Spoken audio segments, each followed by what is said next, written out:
Hello दोस्तों, कहानियों की दुनिया में आप सभी का स्वागत है। आज हम सुनने जा रहे हैं मालती जोशी जी द्वारा लिखित एक लघु उपन्यास पुनरागमना यच का भाग 2। तो आइए सुनते हैं इस कहानी को। मैं गुमसुम बैठी टीवी देखती रही। मूड उखड़ गया था। 8 बजे गणेशी खाना लगने की सूचना देने आया तो धीरे से मना कर दिया। इच्छा ही नहीं हो रही थी। पर मामी जी खुद उठकर आई। अरे, वह तो अब पिक्चर देखकर ही लौटेगा। तुम कब तक बैठी रहोगी? उनकी बात टाल नहीं सकी, पर कौर बार बार गले में अटकता रहा। उनका बुझा बुझा चेहरा याद आता रहा। रात देर तक पढ़ती रही। दृष्टि बार बार घड़ी की ओर उठ जाती। पहले 9:15, फिर 10, फिर 10:30। हर कांटे के साथ मेरी धड़कन बढ़ती जा रही थी। नई गाड़ी है, पता नहीं ठीक से हैंडल कर पाए होंगे कि नहीं। मद्रास वाले एक्सीडेंट के बाद से पाँव में थोड़ा दर्द रहने लगा है। कई बार एकदम जाम हो जाता है, क्या पता। और फिर मामी जी ने अमावस की याद दिला दी। अमावस को भला लोहे की चीज खरीदता है कोई?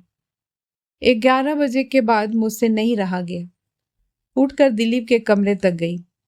कमरे में धूप अंधेरा था। पिछली रात नाइट ड्यूटी थी, इसी से शायद जल्दी सो गए थे। भैया जी, कौन है? उनिंदे स्वर में प्रश्न उभरा। क्या उत्तर दूं, समझ में नहीं आया। पर उत्तर की प्रतीक्षा उन्होंने नहीं की। डॉक्टर होने का यही तो फायदा है। बत्ती जलाकर एकदम सामने आ खड़े हुए।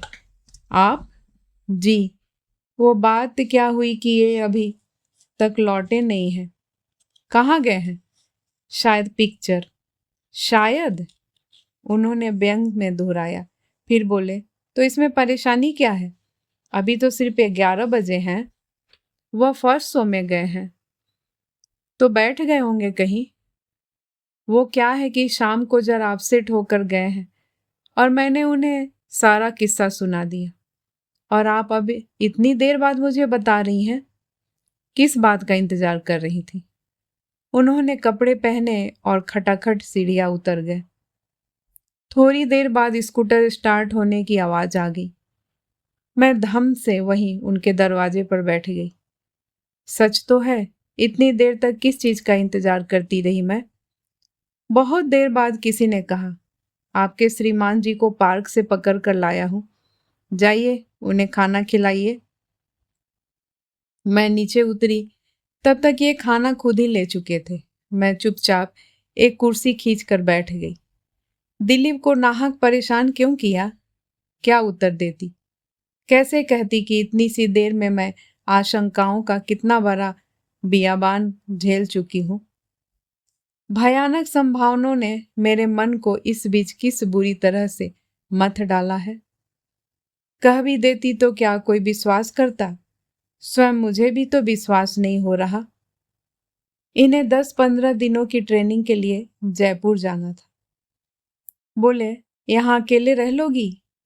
ना हो तो अपने घर हो आओ कुछ दिन। मैं मामी जी से कह दूंगा। अपने घर? मतलब अपनी माँ के यहाँ।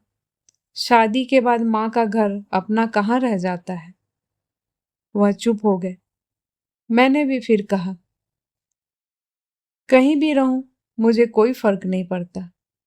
अकेलापन तो अब मेरी आदत बन चुका है। इसके बाद कहने को कुछ था ही नहीं। पर दूसरे ही दिन मामी जी ने फरमान दागा, दिलीप, निधि को शक्ति नगर छोड़ आना। कुछ दिन अपने भाई बहनों के साथ रह लेगी। दिलीप अस्पताल से लौटकर खाना खा रहे थे। बोले, भूख इतनी जोर की लगी थी कि आते ही बैठ गया। तुम्हें बताना ही भूल गया। क्या? बुआ बीमार है। किशनगंज से आदमी आया था तो मैं अभी वहीं जा रहा हूँ। सोचता हूँ बुआ की बहू को भी साथ लेता जाऊं। यह वहां क्या करेगी? वही जो आमतौर पर बहुएं सास की बीमारी में करती हैं। और फिर मेरी ओर मुड़कर बोले, मैं खाना खा रहा हूँ, तब तक आप तैयार हो लीजिए। हाँ, 2-4 दिन रहने की तैयारी से जाइएगा। मामी ने कुछ कहना चाहा, पर पता नहीं क्या सोचकर चुप लगा गई। वैसे भी दिलीप से थोड़ा डरती थी। मैं नीचे उतरी तब तक वह पोर्च में पहुंच चुके थे। मोटरसाइकिल स्टार्ट करते हुए बोले, बैठिए। तू क्या मोटरसाइकिल पर लेकर जाएगा इसे? मामी जी ने टोका। डोंट वरी मम्मा, कुछ नहीं होता, फिर मैं हूं तो साथ में। मामी जी ने शायद कुछ और ही भी कहा, पर उनकी बात गाड़ी की घरघराहट में डूब गई। थोड़ी ही देर बाद हम लोग सड़क पर थे। करीब घंटा सवा घंटा के सफर के बाद हम लोग गांव में थे। ब्याह के बाद सीधे यहीं आए थे, पर अब कुछ भी पहचाना नहीं लग रहा था। जिस घर के सामने हम लोग रुके वह भी तो अनचिन्हा सा लग रहा था। उस दिन तो तोरण, बंधनवार, मंडप, सामियाने और बिजली की असंख्य मालाओं के कारण इसकी छटाई ही दूसरी थी। गाड़ी की आवाज सुनते ही रमा उमा दौड़ कर आई, पीछे पीछे अम्मा जी भी। अरे, मुझे देखकर उनके मुंह से निकला, तुम्हारी बहू को लाया हूं बुआ, अच्छी तरह सेवा करवा लो। दादा 4-8 दिनों के लिए बाहर गए हैं, इस मौके का लाभ उठा लो। ठहर, उसे अभी यहीं रोके रखना। कहते हुए अम्मा जी शायद राई नून लाने अंदर चली गई, पीछे पीछे लड़कियां भी। इस फरेब की क्या जरूरत थी?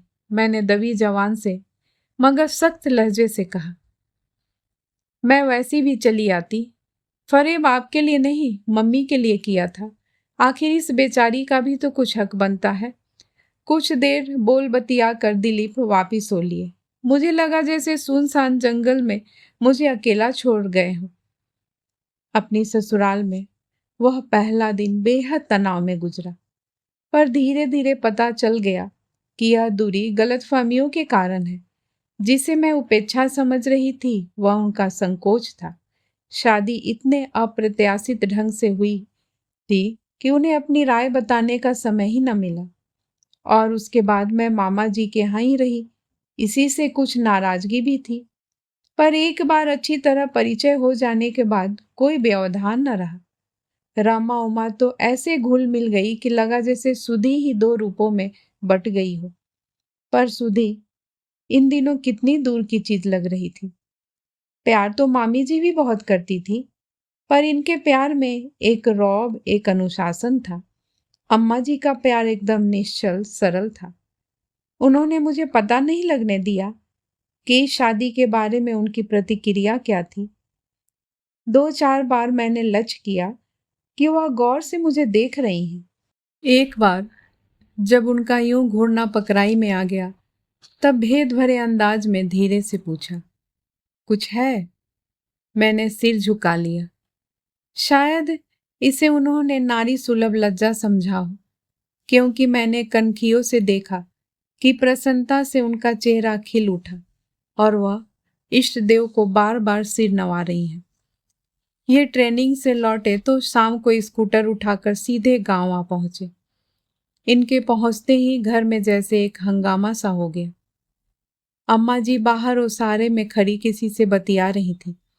वह भागी भागी अंदर आई और उन्होंने पुरानी बदरंग धोती फेंक कर नई पहन ली। इतनी नई कि आंखों में चुभ रही थी। मैं अपनी वही अटैची लेकर आई थी जो मैंने माँ के यहाँ जाने के लिए पैक की थी। उसमें परी मेरी एक मैक्सी उमा पहने हुए थी।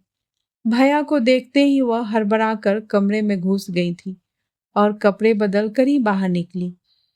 मैं और अम्मा दोनों मिलकर एक साड़ी काट रही थी। ऊपर वाले कमरे में वह साड़ी अपने पूरे विस्तार में फैली थी। साथ ही रेशम के लच्छे, सुइयां, कैंची, पेंसिल और भी न जाने क्या क्या पड़ा था। फुर्ती के साथ वह सारा कबाड़ समेटा गया और भैया के ऊपर आने से पहले ही कमरा झाड़ पोंछ कर चमका दिया गया। उसके बाद रसोई का भव्य आयोजन प्रारंभ हुआ। तीनों माँ बेटी उसमें जुट गई। मुझसे अम्मा जी बार बार कहती रही, इतने दिन का थका मंदा आया है, थोड़ी देर उसके पास बैठ ले। पर मैं उन्हें अनसुना करते हुए वहीं कुछ न कुछ करती रही। मेरी इस अवज्ञा का उन्होंने बुरा नहीं माना, उल्टे खुशी हुई। रात सोने से पहले इन्होंने कहा, अम्मा सुबह खाना जल्दी ही बना लेना, मेरी छुट्टी नहीं है। और फिर कुछ देर रुक कर बोले, इसे भी साथ ही ले जाऊंगा। फटफटी पे ले जाएगा? तो क्या हुआ अम्मा? दिल्ली में तो पूरा परिवार स्कूटर पर ही घूमता है। बोर तो नहीं हो गई यहाँ? सोने से पहले इन्होंने पूछा। नहीं तो, मेरा तो खूब मन लगा यहाँ। मैं यहाँ वे कुछ देर तक स्नेहित दृष्टि से मुझे देखते रहे, फिर बोले, मामी ने बताया कि तुम गांव में हो तो मैं इतना परेशान हो गया कि फिर दिलीप ने ही बताया कि वो तो लेने भी पहुंचा था, पर तुम ही ने मना कर दिया। दिलीप इस बीच 2 बार आए थे, पर मेरी उनसे कोई बात नहीं हुई थी। उन्होंने एक बार बस इतना पूछा था, आपको किसी चीज की जरूरत तो नहीं है? और वह भी इतने सपाट स्वर में कि मैंने उत्तर देना जरूरी नहीं समझा था। तब यूं झूठ मूठ बात बना के कहने की क्या जरूरत थी? अभी अगर इनसे कह दूं कि वो अम्मा जी के बीमारी का बहाना बनाकर मुझे जबरदस्ती यहाँ लाए थे, तो उनके चेहरे का रंग कैसा हो जाएगा? ये जो अभी अभी आंखों में खुशी की दीपावली जगमगा रही है, वह एकाएक बुझ जाएगी। दिलीप ने शायद इसी दीप उत्सव के लिए यह बहाना गढ़ा हो।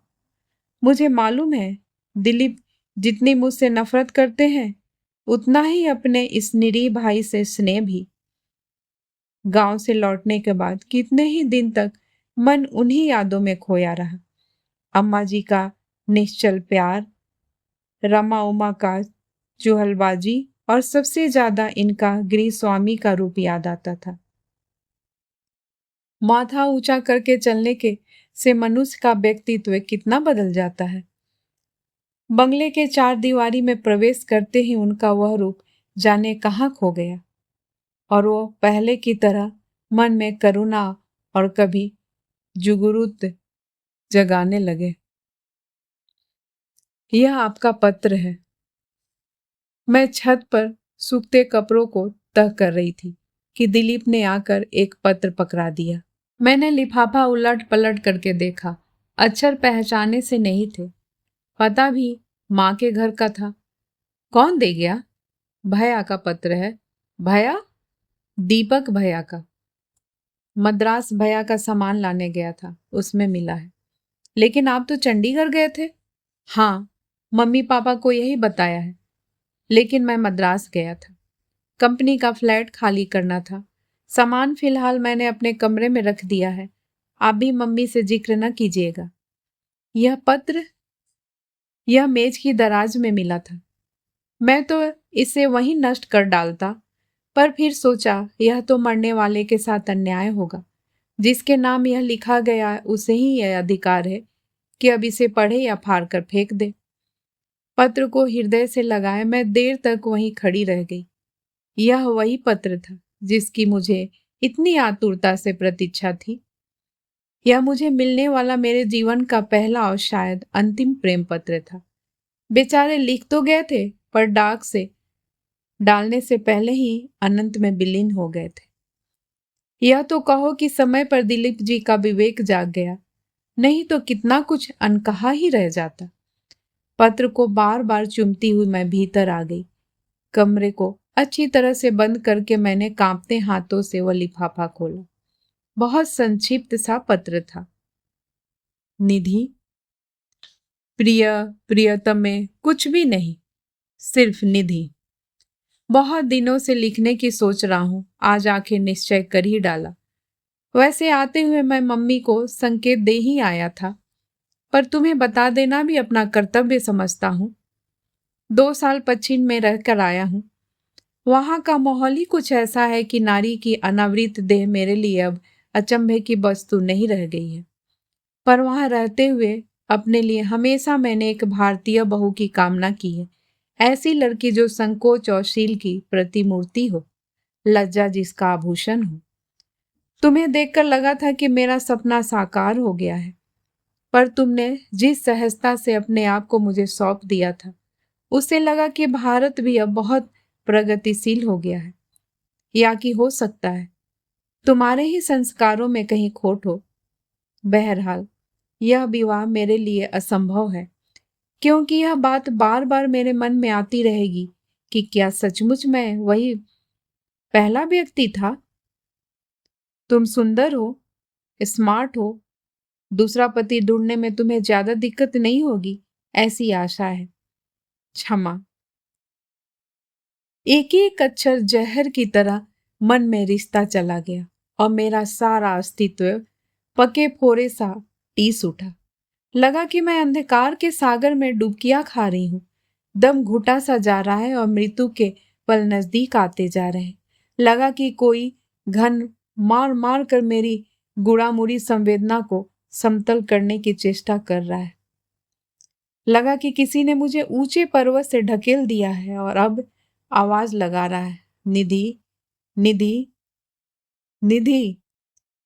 क्रमशः वह आवाज तेज होती चली गई। घन की चोट भी अब दूरे जोर से पड़ रही थी। मैं लगभग संज्ञा शून होकर सारे अत्याचार झेल रही थी कि एकाएक मेरी चेतना लौटी। कोई जोर जोर से दरवाजा पीट रहा था और घबराई सी आवाज में मुझे पुकार रहा था। मैंने उठकर दरवाजा खोल दिया। ये बदहवास से दरवाजे में खड़े थे। क्या करने लग गई थी तुम? मेरा तो कलेजा मुंह को आ गया था। मैंने उनके पसीना पसीना होते चेहरे को अपलक देखते हुए सपाट स्वर में कहा, सो गई थी। वह कागज का टुकड़ा मेरी उम्र भर की नींद उड़ा कर ले गया। मैं मरने वाले को कोस रही थी। जब इतनी दिलेरी से पत्र लिखा था तो पोस्ट करने में कोताही क्यों कर दी? समय रहते मुझे मिल जाता, तब इस पाप के भार से मुझे मुक्ति तो मिल जाती। प्रणय का प्रतीक, प्रेम का अंकुर। मैंने 100 नामों से अपनी भूल को संवारा था। माता पिता का भी तब लिहाज नहीं किया था। वे सारे भावुक संबोधन, उदात्त विशेषण आज किन्हीं दुर्बल क्षणों की पहचान भर रह गई है। यह तुमने क्या किया दिलीप? मुझसे यह कैसा प्रतिशोध लिया? माना कि तुम मेरा तिरस्कार करते हो, पर अपने भाई से तो तुम प्यार करते थे ना। फिर उसकी प्रतिमा को यूं खंड खंड क्यों होने दिया? कागज का वह टुकड़ा दीपक की स्मृतियों की धज्जियां उड़ा गया है। साथ ही मुझे भी अपनी नजर से कितना छोटा कर दिया है। जब मैं नारी सुलभ लज्जा और जन्मगत संस्कारों को तिलांजलि देकर अपने देवता को समर्पित हो रही थी, वह इसे मात्र काम कौतुक समझ रहे थे। इस शर्म को लेकर कहाँ जाऊं मैं? इस दंश को कैसे झेल पाऊंगी मैं उन अमूल्य क्षणों की धरोहर उदर में समेटे बड़े गर्व से जी रही थी। पल भर में सब कुछ समाप्त हो गया। अब इस अनचाहे बोझ से छटपटा रही हूं। क्या इसे मुक्ति का कोई उपाय नहीं है? केवल मेरी ही बात होती तब भी ठीक था। इस प्रसंग में एक और भी निरीह प्राणी शहीद हो रहा है। उनकी हत्या का पाप किसके सिर होगा? करवट बदलकर मैंने देखा, वह मुझे ही निहार रहे थे। नींद नहीं आई? दोनों ने लगभग एक साथ पूछा और फीकी सी हंसी हंस दिए। दरअसल जरा सोच में पड़ गया था। इन्होंने कहा, कोई खास बात? मैंने शिष्टाचार बरता। वह तकियों को पलंग की पीठ से टिकाकर उटंग कर बैठ गए। बोले, रमा की ससुराल से पत्र आया है। मुझे मुरादाबाद बुलाया है। किस लिए? वे लोग शायद दहेज की शर्तों को रिवाइज करना चाहते हैं। लेकिन ये बातें तो सगाई के समय ही तय हो जाती है ना। इसीलिए तो मैंने रिवाइज शब्द का प्रयोग किया है। सगाई जब हुई थी तब परिस्थिति दूसरी थी। मेरी यह बैंक वाली नौकरी नहीं थी और मेरी शादी भी नहीं हुई थी। उससे क्या फर्क पड़ता है? बहुत पड़ता है। उन्हें तो लग रहा है कि सौदा बहुत सस्ते में तय हो गया है। तो अब क्या विचार है? कल जा रहा हूं। 19-20 का फर्क होगा तो मान लूंगा। बहुत ज्यादा मुंह फाड़ेंगे तो सारा किस्सा खत्म करके चला आऊंगा। लगी लगाई सगाई तोड़ देंगे? मैंने सिहर कर पूछा। तो क्या करने को कहती हो? मैं चुप हो रही। तुमने जवाब नहीं दिया। किस बात का? वहां मेरी लाइन ऑफ एक्शन क्या होनी चाहिए? क्या उनकी हर बात मान लूं?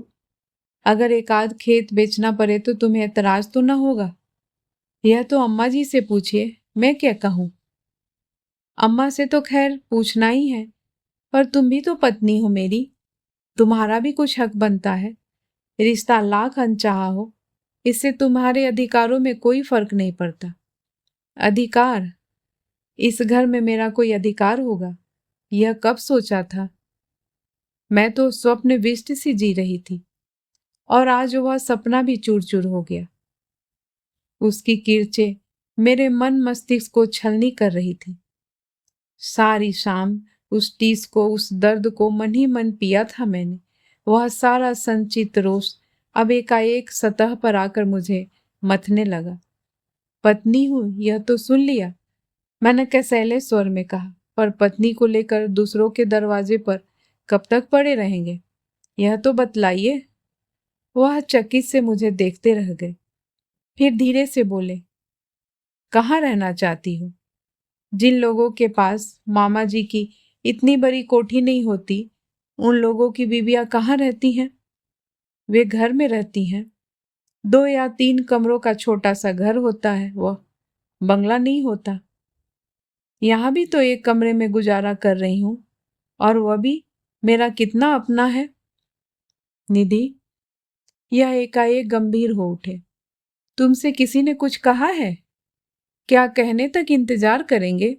नहीं, पर मैं यह जानना चाहता था कि आप तो बस इतना जान लीजिए कि इस घर में अब मेरा रहना नहीं हो सकता, बस। उसके बाद यह सो नहीं सके, बराबर करवटें बदलते रहे। सुबह नीचे जाने से पहले अनुनय भरे स्वर में बोले, मेरे लौटने तक सब्र कर सकोगी निधि? मैं आते ही कोई ना कोई इंतजाम कर लूंगा, पर तब तक न हो कुछ दिन अपनी माँ के यहाँ हो आओ। मेरा रात वाला जोश समाप्त हो चुका था। माँ के यहाँ जाने का भी कोई खास उत्साह नहीं था। मैंने बड़प्पन जताते हुए कहा, यह सब बाद में देखा जाएगा, अभी तो आप निश्चिंत मन से मुरादाबाद हो आइए। मुझे लेकर कोई टेंशन पालने की जरूरत नहीं है। मेरे आश्वासन के बावजूद यह निश्चिंत नहीं हो पाए। सारी सुबह मेरे ही आसपास मंडराते रहे। ऑटो में सामान रखवाने के बाद भी वह एक बार ऊपर कमरे में आए। लगा कि वह कुछ कहना चाहते हैं, पर वह कह नहीं पाए। नहीं, मैंने पूछना जरूरी समझा। मुरादाबाद से लौटे तो जैसे सब कुछ तय ही कर चुके थे। आते ही सूचना दी, मामी जी 5 जून तारीख तय हुई है, अब एकदम तैयारी में जुट जाना होगा। इतनी गर्मी में क्या दिवाली तक नहीं रुक सकते थे? तारीख तय करने का अधिकार तो उन्हीं का था, मुझे तो सिर्फ मुहर भर लगानी थी। 4 महीने बाद फिर एक 4 मीटर लंबा मांग पत्र पेश कर देते तो जितनी जल्दी निपट जाए अच्छा है। मुझे तो 25 मई से पहले छुट्टी मिल नहीं सकती। सोचता हूँ निधि को गांव छोड़ आऊं, अम्मा को थोड़ा सहारा हो जाएगा। यह वहां जाकर क्या करेगी? ओफो मम्मी, लड़की की शादी है, 100 तरह के काम निकलते हैं। घर की बहू ऐसे में हाथ नहीं बटाएगी तो कौन बटाएगा? यह दिलीप जी बोल रहे थे। गर्मी देखते हो कैसी पड़ रही है, तो कूलर लगवा देंगे, पंखा लगवा देंगे। हमारे दादा को क्या ऐसा वैसा समझ रखा है? यानी कि दिलीप जी मुझे घर से भगाने के लिए कृत संकल्प थे। मैंने भी इस बार निर्णय ले लिया था। चलने की तैयारी शुरू हो गई तो इनसे कह दिया, इस बार स्कूटर से जाना नहीं हो सकेगा। मेरा सारा सामान साथ जाएगा, टैक्सी से ले जाएंगे भाई, पर थोड़ा सब्र से काम लो। सामान की चर्चा अभी से मत छेड़ो, मामी जी बुरा मान जाएंगी। पर मैं इस घर में वापस नहीं आना चाहती, यही ना? मुझे मालूम है, तुमने मुझे बताया है एक बार। और इत्मीनान रखो, तुम्हारी इच्छा के विपरीत कोई भी काम करने के लिए मैं तुम्हें बाध्य नहीं करूंगा। यह क्या मैं जानती नहीं, मेरी इच्छा के विरुद्ध कभी किसी बात के लिए तुमने मुझे बाध्य नहीं किया। और फिर मुझे अपने पर ही हंसी आ गई। किसी बात की जिद कर रही हूं मैं? यह मेरा कैसा पागल हट है। मैं कहीं भी रहूं उससे क्या फर्क पड़ता है? जिस शर्मनाक झूठ को मैं अपने में समेटे जी रही हूं, वह तो हर जगह मेरे साथ ही रहेगा। उससे मुक्ति कहाँ? सच तो यह है कि पिछले दिनों जैसे मैं सपने में जी रही थी, अपनी मानसिक उलझनों से घिरी हुई। मैं भूल ही गई थी कि मेरा शरीर भी इन दिनों संक्रमण से गुजर रहा है। इतने दिनों तक मैं इस कड़वे सच को अनदेखा करती रही, पर अब यह संभव नहीं था। यह सच कितना भयानक रूप धारण किए मेरे सामने मुंह बाए खड़ा था। रमा की शादी में घर मेहमानों से खचाखच भर गया था। गांव जवार की औरतें भी अम्मा जी का हाथ बटाने सुबह शाम गीत गाने के लिए जुड़ जाती। मैं उन सभी के लिए आकर्षण का केंद्र थी, कुतूहल का विषय थी। लाख चाहने पर भी उनकी घाघ नजरों से अपने को बचा नहीं पाती थी। कोई कहती, आजकल तो बस शादी हुई नहीं कि पेट निकल आता है।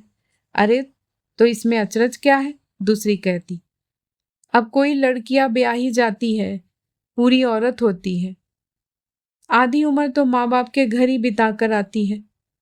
तीसरी ताना कसती, फिर भी बहू बेटियों का यूं सीना तान कर चलना अच्छा नहीं लगता भला। आजकल का तो चलन ही निराला है। हमारे तो चार चार हो गए थे, फिर भी ऐसी दबी ढकी रहती कि 9 महीने तक पड़ोस में भी पता नहीं लगता। उस खुसुर पुसुर से मेरा जी घबराने लगता। अम्मा जी सामने होती तो यही औरतें स्नेह और ममता की मूर्ति बन जाती। इसी से अम्मा जी के सामने मेरा मुंह नहीं खुलता था, और उनसे कहती भी तो क्या। शादी से 3-4 दिन पहले ही मामी जी दिनेश के साथ आ पहुंची और मुझे महिला मंडल से निजात मिल गई। मामी जी का दबंग रोबीला व्यक्तित्व ऐसा था कि सभी उनसे खौफ खाते। अम्मा जी भी उनसे सहमी सहमी रहती। बेचारी अम्मा जी, उन्हें तो आते ही फटकार सुननी पड़ी। कृष्णा, बहू को बड़े मजे से बुला तो लिया, पर उसका ठीक से इंतजाम तो किया होता।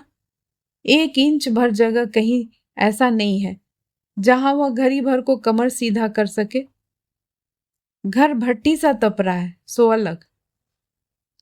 कहकर ही वह चुप नहीं हुई। उन्होंने खड़े खड़े छत वाले कमरे में सीलिंग फैन लगवाया, खिड़कियों में खस के पर्दे टांगे गए। पूरे घर में यही एक कमरा ढंग का था। उस पर अब मामी जी का दखल हो गया। मेरे लिए भी जैसे नजर कैद हो गई थी। उनकी इजाजत के बिना नीचे पांव देना मुहाल था। मामी जी की उस साधिकार चौकसी ने रमा उमा को फिर से मुझसे दूर छिटका दिया। बड़ी मुश्किल से मैंने एक स्नेह का ताना बाना बुना था, वह तार तार हो गया। रमा तो खैर अपने सपनों में खोई हुई थी, फालतू बातों के लिए उसके पास समय नहीं था। पर उमा स्वयं को बहुत अपमानित उपेक्षित सा अनुभव कर रही थी। उसका गुस्सा बात बात पर झलकता था। कल ही अपनी सखी से कह रही थी, शादी ब्याह तो बराबरी वालों में ही अच्छे लगते हैं, ये बड़े घर की बेटियां आकर अपन को और छोटा बना जाती हैं। रमा की शादी धूमधाम से संपन्न हो गई। अपनी ओर से हम लोगों ने अच्छा प्रबंध किया ही था, पर यह मानना होगा कि बाराती भी सज्जन थे। एक बार जो मांगना था सो उन्होंने मांग लिया, पर फिर बाद में कोई टंटा बखेरा नहीं किया। हम लोग जितना डर रहे थे उसकी तुलना में विवाह अत्यंत शांतिपूर्वक संपन्न हो गया। दूसरे दिन जब सब लोग अपनी थकान मिटा रहे थे, मामा जी अम्मा जी के पास आकर बोले, कृष्णा, बहुत बहुत बधाई, सब काम बड़ी शांति से निपट गया। अब हमें भी इजाजत दो। तुम्हें तो रुकने के लिए नहीं कह सकती मैं, यहाँ दिलीप भी नहीं है, तुम्हारे सोने बैठने का ढंग का इंतजाम भी नहीं हो पाता। पर भौजी अभी तो रहेंगी ना? नहीं, मैं भी अब चलूंगी। घर को और तुम्हारे भैया को ज्यादा दिन तक नौकरों के भरोसे नहीं छोड़ा जा सकता। दिलीप का कोई ठिकाना है, दिन भर बाहर रहता है। अम्मा जी ने मुझे डलिया में पूरी और मिठाई सजाने की आज्ञा दी और खुद जाकर बेटे को जगा लाई। उन्हें देखते ही मामी जी ने कहा, शैल, मैं निधि को अपने साथ लिए जा रही हूं, तुम तो अभी कुछ दिन रहोगे ना? अपना नाम सुनते ही मैंने चौंक कर सिर उठाया। सभी की आंखें मेरी ओर लगी हुई थी। अम्मा जी की आंखों में एक विवशता का भाव था। पर उमा की आंखें तो जैसे जल रही थी। उनकी ओर फिर देखने का साहस ही नहीं हुआ। तभी उनकी आवाज सुनाई दी। मामी जी, अभी तो यहाँ बहुत समेटने को पड़ा है। निधि आपके साथ चली गई तो फिर अम्मा बिल्कुल अकेली पड़ जाएगी। तो यह कहो ना कि तुम लोगों ने उसे मार डालने का ही इरादा कर रखा है। It's all right mummy, Dinesh ने उन्हें शांत करना चाहा। क्या खाक ऑल राइट है? डॉक्टर मित्रा ने कितनी हिदायत देकर भेजा था। मैं जानती थी उनमें से एक पर भी यहाँ अमल नहीं होगा। अपनी जिम्मेदारी पर ब्याह कर लाई हूं, तभी न इतना सर खपा रही हूं, नहीं तो मुझे क्या पड़ी थी। और वह भुनभुनाते हुए सबसे पहले गाड़ी में जा बैठी। अच्छा खासा तमाशा हो गया। लड़की तो शांति से विदा हो गई, पर मेहमानों की विदाई में यह नाटक हो रहा था, और इस नाटक के मूल में मैं हूं, यह सोचकर मैं शर्म से गरी जा रही थी। ये जतन से मामा जी को गाड़ी तक पहुंचाए। उनके बैठते ही दिनेश ने गाड़ी स्टार्ट कर दी। शायद वह भी इस तमाशे के कारण लज्जित हो रहा था। उनके जाते ही घर में जैसे भूचाल आ गया।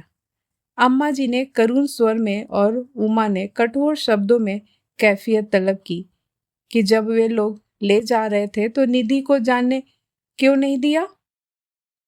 गरीबों की कुटिया में उसकी सार संभाल कैसे होगी? इन्हें भी फिर ताव आ गया। बोले, तुम्हारे घर में जगह हो तो रखो, नहीं तो मैं दूसरा इंतजाम कर लूंगा। जिंदगी भर मैं अपनी बीबी को दूसरों के घर में नहीं रख सकता। तूफान तब अपने आप थम गया। शादी वाला घर था, फिर भी कुछ लोगों ने मिली भगत करके हम लोगों के लिए कमरे का एकांत जुटा दिया था। उसका शुभारंभ इस वाक्य से हुआ। अम्मा को इस तरह जलील करने की क्या जरूरत थी? उनके तेवर देख के मैं सहम सी गई। उनका इस तरह का स्वर पहली बार सुना था। दबी जवान से मैंने पूछा, मैंने अम्मा जी को जलील किया है? हाँ, अम्मा को, मुझे, हम सबको। कैसे? डॉक्टर की हिदायतें हमें क्यों नहीं बताई गई? क्योंकि उनमें मुझे कोई दिलचस्पी नहीं थी। सवाल तुम्हारी दिलचस्पी का नहीं, तुम्हारी सेहत का है। वह चीखे। मुझे अब अपनी सेहत में, अपने आप में कोई दिलचस्पी नहीं रही। सवाल अब सिर्फ तुम्हारे अकेले का भी नहीं रहा, एक और। मुझे अब उस किसी और में भी दिलचस्पी नहीं रही, बस। उनका तमतमाया हुआ चेहरा कुछ सामान्य सा हो चला। फिर भी जब बोले तब स्वर उतना ही उग्र था। क्या बात है निधि? इसी अजन्मे जीव के लिए कभी तुम विद्रोह का झंडा लेकर खड़ी हो गई थी। परिवार की, समाज की सारी मान्यताएं तुमने ठुकरा दी थी, और आज कहती हो तुम्हें उसमें कोई दिलचस्पी नहीं रही। क्यों? क्योंकि तब वह मेरे प्रेम का प्रतीक था, अब वह सिर्फ बेवकूफी की निशानी है। तब मैं उसकी माँ थी, अब मामी जी के पोते की धाय भर हूं, एंड आई हेट इट। पल भर को वह सकते में आकर मुझे घूरते रह गए। मैंने दोनों हथेलियों में अपना मुंह छिपा लिया। वह धीरे से मेरे पास आकर बैठ गए और अपने हमेशा वाले मृदु अंदाज में बोले, निधि, मैंने तुम्हें तुम्हारे संपूर्ण इतिहास के साथ स्वीकार किया है। अब ऐसी कोई बात नहीं है जिसके लिए तुम्हें मुझसे मुंह चुराना पड़े। ओह, आप नहीं जानते। मैं क्या नहीं जानता? उस स्वर में पता नहीं कैसी ममता थी कि अपने पर मेरा वश ही न रहा। उनसे सब कुछ कह डाला, और कहने के बाद लगा मन एकदम हल्का हो गया है।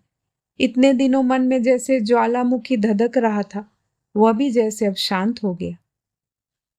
वह गौर से मेरी बात सुनते रहे, फिर धीरे से बोले, अगर मैं कहूं कि मैं यह भी जानता था तो क्या विश्वास कर लोगी? जानते थे तो फिर बताया क्यों नहीं? बता देता तो क्या विश्वास कर लेती? क्यों? क्यों नहीं करती? उस समय तुम किसी के प्रेम में आकंठ डूबी हुई थी। मेरी बात से तुम्हें ईर्ष्या की ही गंध आती, और फिर मरने वाले की निंदा करने से पाप जो लगता है। अब मैं बेवकूफों की तरह उन्हें तक रही थी। वह उठकर कमरे में चहलकदमी करने लगे। कुछ देर बाद मेरी ओर देखे, फिर उन्होंने सारी बात कहना शुरू किया। दीपक जिस दिन जाने की तैयारी कर रहा था, मामी जी ने मिठाई की एक बड़ी सी डलिया लाकर उसके सामने रख दी कि वह मद्रास जाकर दोस्तों को सगाई की खुशी में बांट दे। पहले तो वह मना करता रहा, पर जब मामी जी नहीं मानी तब उसने ठोकर मारकर डलिया दूर छिटका दी और चीख पड़ा, मम्मा, यह शादी नहीं होगी। I declare the engagement cancelled. क्या बक रहा है? ठीक बक रहा हूं। मैं वहां जाकर चिट्ठी लिखना चाहता था। अच्छा हुआ तुमने यही मौका दे दिया। इसके बाद मामी सिर पटक कर रह गई, पर उसने मुंह नहीं खोला। उसके जाने के बाद भी वो बड़ी बेचैन रही। मुश्किल तो यह थी कि अपनी परेशानी किसी से कह भी नहीं सकती थी। मामा जी का गुस्सा बहुत तेज है, पता नहीं क्या कर बैठते।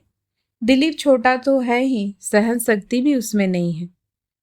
मुझ में सदा से ही उनका अटूट विश्वास और ममता रही है। मुझे अकेले में बुलाकर बोली, शैल, जरा मद्रास जाकर देख तो आ, उसका कहीं कोई चक्कर तो नहीं है। इस लड़के ने तो मुझे अच्छी मुसीबत में डाल दिया है। लड़की वालों को मैं क्या मुंह दिखाऊंगी? कितने विश्वास से उन लोगों ने लड़की हमें सौंपी थी। इतने दिनों तक उसे लिए लिए घूमता रहा, और अब फिर किसी इंटरव्यू का बहाना बनाकर मुझे मद्रास जाना पड़ा। दीपक से कुछ बात हो पाती इससे पहले ही सारा खेल खत्म हो गया। पर इससे पहले मुझे कुछ आभास हो गया था। उसने एक दो संकेत तुम्हारे लिए ऐसे किए कि मैं सन्न रह गया। कोई भी शरीफ आदमी अपनी बागदत्ता बहू के लिए ऐसी भाषा का प्रयोग नहीं करता, भले ही वह अमेरिका से लौटा हो। मामी जी लेकिन आज तक नहीं जानती कि उसका मन एकाएक बदल क्यों गया था। वह अब मेरे सामने आकर खड़े हो गए थे। निधि, तुम सोचती हो मामी जी तुम्हें दीपक के बच्चे के कारण प्यार करती हैं। यह गलत है। दीपक अगर जीवित होता, यह बच्चा भी अगर बीच में न होता, तब भी वह तुम्हारे लिए कुछ करती। इसे उन्होंने अपना नैतिक कर्तव्य मान लिया था, और तब भी शायद बलि का बकरा वो आपको ही बनाती। मैंने सूखी हंसी हंसकर कहा। वह कुछ नहीं बोले, चुपचाप खिड़की से बाहर देखते रहे। जानते हैं, जिस दिन यह पत्र हाथ में आया था, छत से छलांग लगाने का मन हो रहा था, पर आपका ख्याल करके रह गई। पहले ही आपने बहुत अन्याय सहा है। अपनी मृत्यु से आपकी परेशानियों में इजाफा करने की इच्छा नहीं हुई। एकाएक उन्होंने मेरे दोनों हाथ पकड़ लिए। Thank you Nidhi, I am so grateful. वचन दो, भविष्य में भी ऐसा पागलपन नहीं करोगी। उनका स्वर कांप रहा था, पर हाथों की पकड़ इतनी सख्त थी कि उनके भीतर छिपा फौलादी पुरुष पल भर को मुझे सहमा गया। सैल, यह बंटी आया है। अम्मा जी को देखकर हम दोनों चौंक पड़े। इस तरह धड़धड़ाती हुई वह कभी कमरे में नहीं आई थी। अक्सर नीचे से ही आवाज दे देती। जरूर कोई खास काम याद आ गया होगा। आज शाम की गाड़ी से ये मुरादाबाद जा रहे हैं। रमा को विदा करानी है। जब से मुहूर्त निकला है 10 बार सामान की लिस्ट बन चुकी है। कहीं फिर कुछ शहर से मंगवाना होगा, तभी तो बंटी मेरे चचेरे चचेरे देवर को साथ लेकर आई हैं। कहो बंटी उस्ताद, इन्होंने आफ्टर शेव लोशन की सुगंध बिखेरते हुए पूछा। इसे जरा मुरादाबाद का पता ठिकाना समझा दे, गाड़ियों का टाइम टेबल भी बतला दे। पहली बार जा रहा है ना? यह कहाँ जा रहा है? मुरादाबाद। लड़की को लाना नहीं है? मैं जा तो रहा हूं। नहीं, तुम्हारा जाना नहीं हो सकेगा। क्यों? पता नहीं। किस संकोच से अम्मा जी कुछ देर चुप रही, फिर धीरे से बोली, बहू की तबीयत कुछ ढीली सी लग रही है। तुम्हारा यहाँ रहना बहुत जरूरी है। मैं इनका सूटकेस जमा रही थी, मैंने चौंक कर सिर उठाया। ये मुझे ही घूर रहे थे। उनकी आंखों में अभियोग था, रोष था। अब मैं इन्हें कैसे समझाती कि मैंने अम्मा जी से कुछ भी नहीं कहा है। उनकी अनुभवी नजरों ने अपने आप ही सब भांप लिया है। अच्छा ही हुआ जो अम्मा जी ने इन्हें रोक लिया। शाम होते न होते ही मेरी हालत बिगड़ने लगी। गांव में किसी के यहाँ बारात में 2 जीपें आई थी। मान मनौवल करके ये जीप ले आए। भगवान को 10-10 बार मत्था टेक कर हम लोग रवाना हुए। मैं तो जानती थी कि समय पूरा हो चला है, पर अम्मा जी सतमासी की आशंका से बहुत घबरा रही थी। बार बार कह रही थी, कुछ ऐसा वैसा हो गया तो भौजी को क्या मुंह दिखाऊंगी। एक तो मैं दर्द से बेहाल हो रही थी, उधर अम्मा जी का यूं भी सुरना सुन सुन कर कोफ्त हो आई। मैंने खींच कर कहा, अम्मा जी, बहू आपकी है, मरे या जिए, किसी दूसरे को उससे क्या मतलब। तब कहीं जाकर उनका यह रिरियाना बंद हुआ। शहर की बत्तियां जब दिखाई दी तब लग रहा था जैसे जीप में बैठे बरसों बीत गए हों। इन्होंने मामी जी के बंगले के पास पल भर को गाड़ी रुकवाई और कहा, अम्मा, तुम और उमा यहाँ उतर जाओ और दिलीप को लेकर नर्सिंग होम पहुंचो, मैं चलता हूँ। उन लोगों के उतरते ही ये पीछे मेरे पास आकर बैठ गए। निधि, गाड़ी स्टार्ट होते ही उन्होंने भींगे कंठ से पुकारा, जी।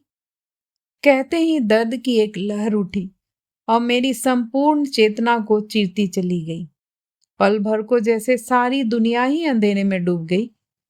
होश में आने पर देखा, मेरा पसीने से भींगा सिर इनकी गोद में है और वह उसे सहला रहे हैं।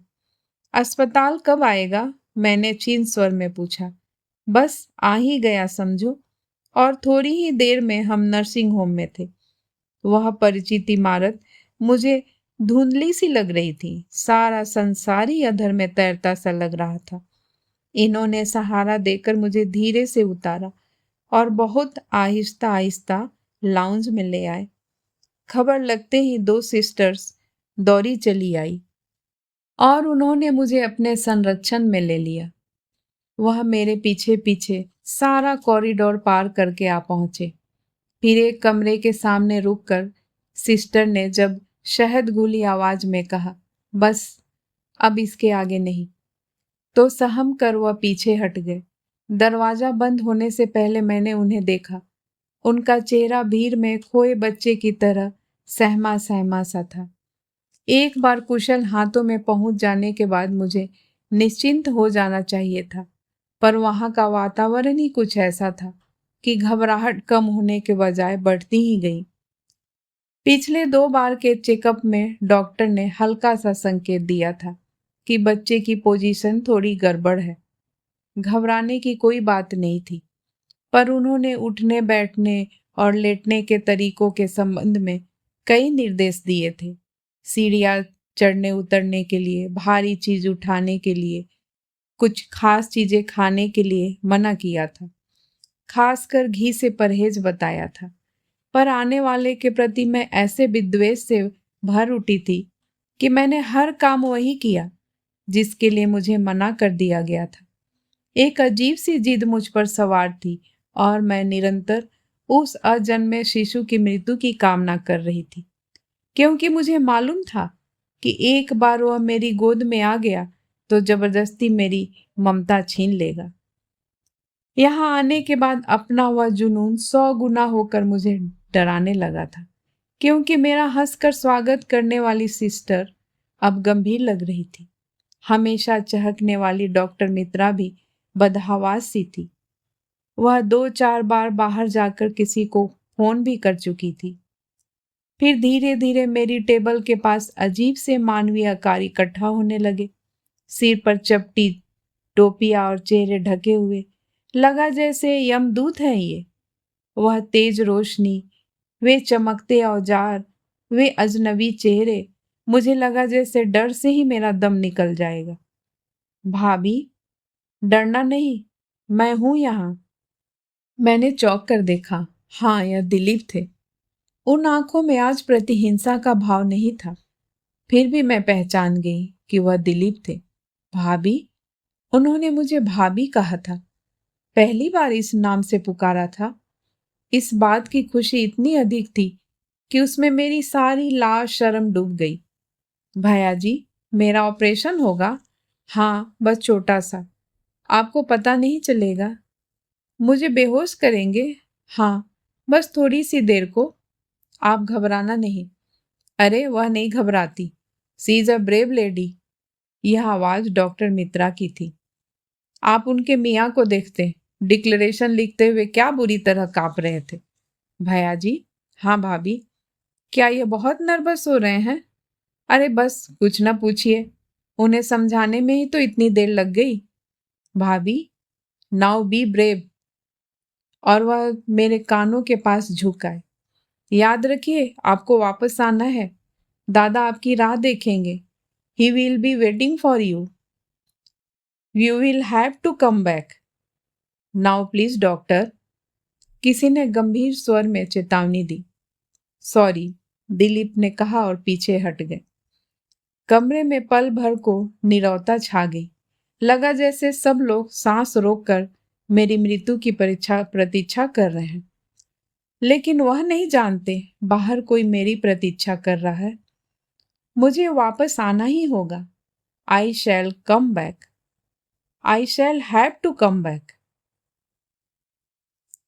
कहानी समाप्त हुई। कहानी सुनने के लिए बहुत बहुत धन्यवाद। अगर आपको ये कहानी अच्छी लगी हो तो प्लीज़ मेरे चैनल को लाइक एंड सब्सक्राइब ज़रूर करिएगा। मैं फिर हाजिर होंगी एक नई कहानी के साथ। तब तक के लिए नमस्कार।